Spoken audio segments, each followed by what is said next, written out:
go back to the first principles of governance. There's a shareholder, there's a board, and there is management. When I wear the hat of management, it is important that I behave and conduct, and our management behaves and conducts as management, accountable to the board. And the board, again, we have a very good board of directors, well balanced and very independent. So it is consultative, there is deep trust, and we have been able to ensure that over time we do what is right for the institution. We are also meeting all the requirements in a sense of the RBI, which help from a governance point of view. For example, compensation of CEO and whole-time directors is approved by the Reserve Bank of India. No independent board member other than chairman and whole-time directors can be on the board for more than 8 years. And we think that's an excellent governance mechanism set down in the Banking Regulation Act as well. Therefore, a combination of the spirit of governance with adherence to rules which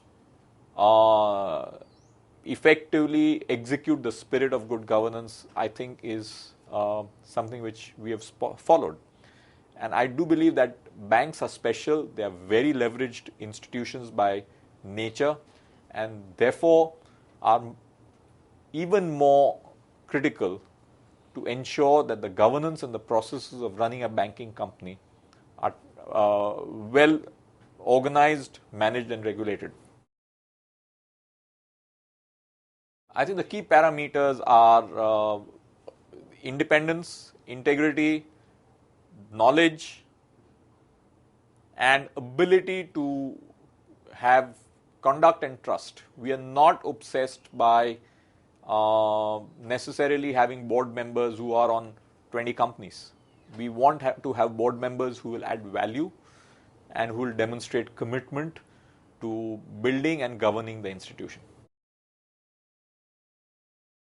We are in an institution building process.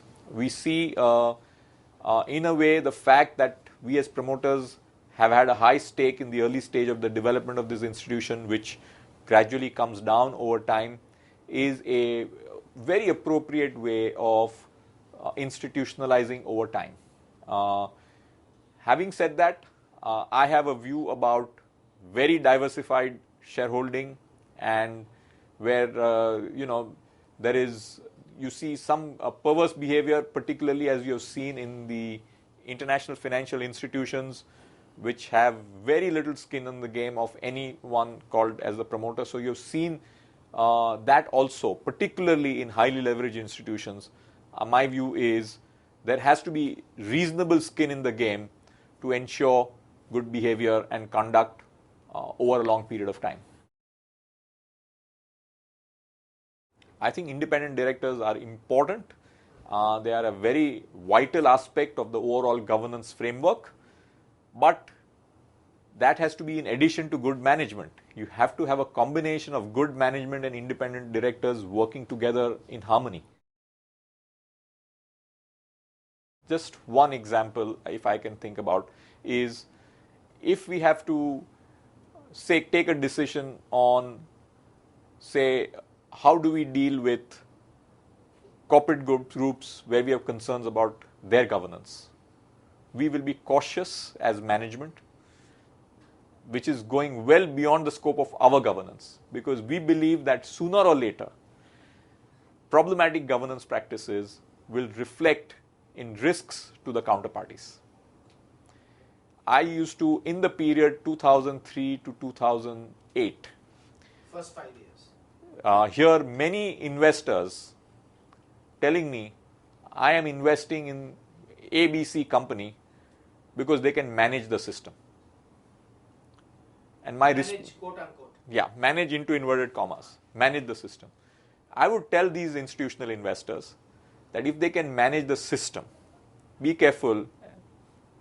Tomorrow, they will manage you as an investor and not give you your fair returns as well.